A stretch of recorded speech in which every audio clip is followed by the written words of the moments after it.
All right, I'm here to discuss today the effects on deep squats and speed development for various athletes and kind of understanding the reasons why deep squats can make athletes slower or faster. And these are just some of the major factors to consider when programming deep squats for various athletes. It's not the end all be all. There's so much that would go into this, especially as the athlete progresses and becomes more advanced over time.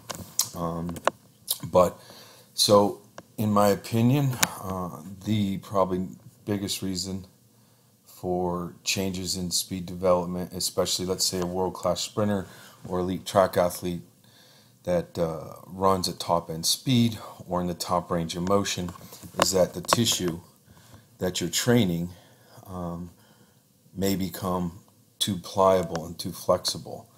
The elite athletes, deep squatters, can make you slower because of the stiffness changes in the uh, tissue of the knee and the hip. Okay, um, the reason the stiffness, and when I say stiffness, let's go look at this. If you see this athlete running, as the foot strikes the ground, there's a certain level of joint stiffness qualities. So all the tendons running through this chain have a certain quality of stiffness. And by doing deep squats can change that stiffness. Sometimes in other athletes that stiffness needs to be increased, okay, but other times increasing the pliability and decreasing the stiffness, what happens is the athlete will run slower, especially at top end speed.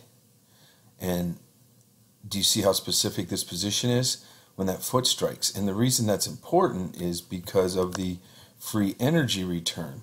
The joint stiffness changes for free energy. That is the major factor in this when I say that, because we have to come back here. The muscles are contracting when the foot strikes the ground. And when that muscle stops the momentum or stops the energy, which is the energy coming down to the foot striking the ground, the energy created between the body and the forces in the ground, what transpires is then the tendons are stretched. And what happens with that tendon stretching is that the, the tendon's loaded, and then it's loaded and stretched, and the body will use that for free energy. So yes, there is more efficient runners because what happens is this free energy return helps propel them down the track. It's not always the muscles. Muscles are a small part of this.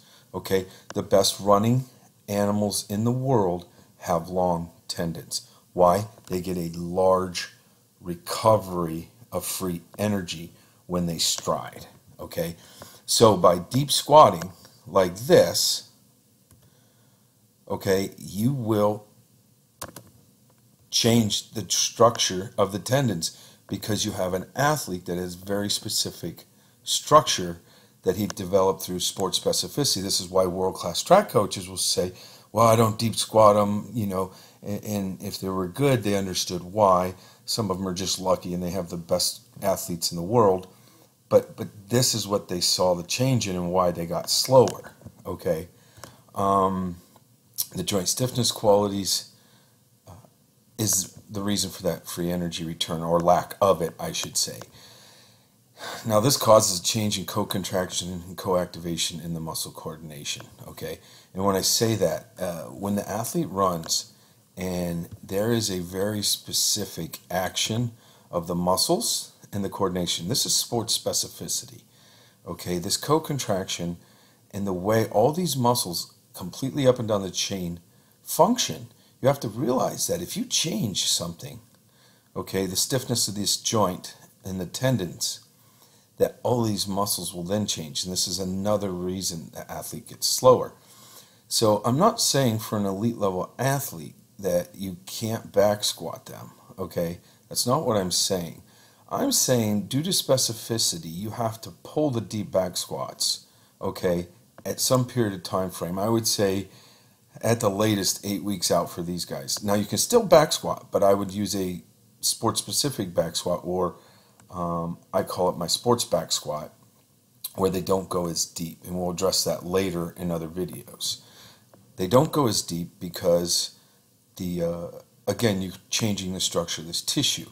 Now, one thing you can look at in programming is that I would say, let's say your track meet, your final track meet or event is maybe even 24 weeks out.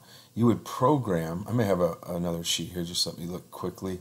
I would program, we can use this. I would do, let's say you peak for 4 to 6 weeks, so at 22 to 24 weeks, I would probably stop heavy back squatting right after a triphasic strength phase of the isometric for most of my athletes, and then spend the next few weeks not back squatting as deep because of the specificity of the co-contractions. Now, where they get in sports specificity? Running down the track. You just don't want to interfere with that specificity by causing tissue changes from a deep back squat. That's the last thing that you want to happen in many of your athletes.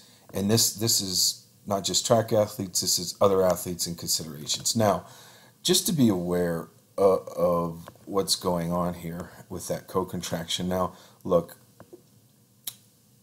like I said, 6 to 8 weeks out at the latest. You can even go 10.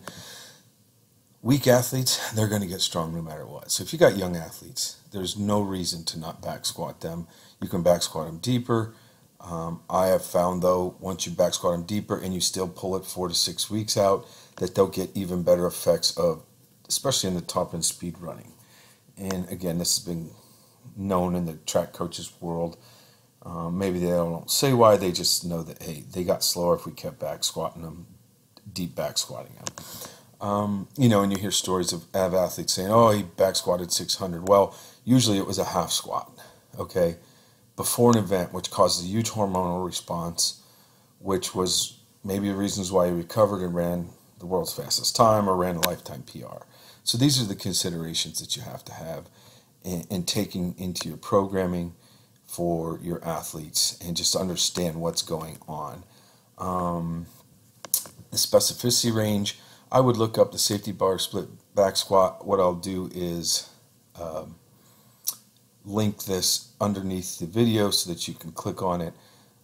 The biggest thing is that, as I said before, I think you have to realize the specificity of position.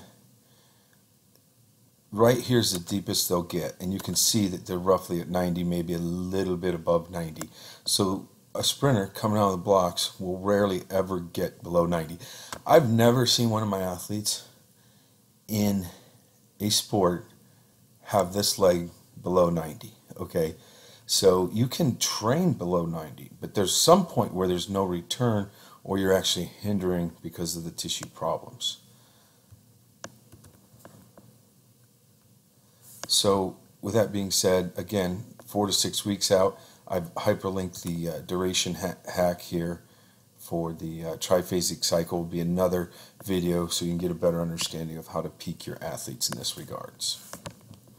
I'll have section 2, part 2 will be the straining of the nervous system.